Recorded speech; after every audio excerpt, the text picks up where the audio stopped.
very cooperative si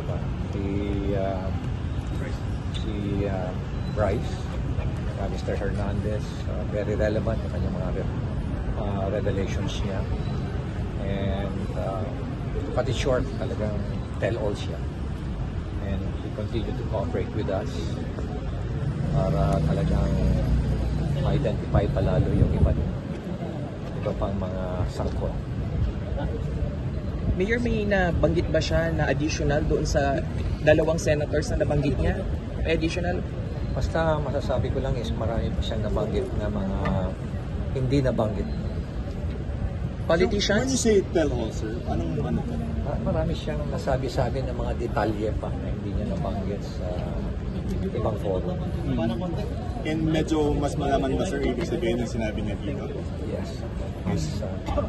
So, detalye, very relevant, very sensitive information. How would you describe yung information na binigay niya in terms of your investigation? Will this Magandang be a lead. blueprint? Yeah, magandang lead ito para sa mga investigador.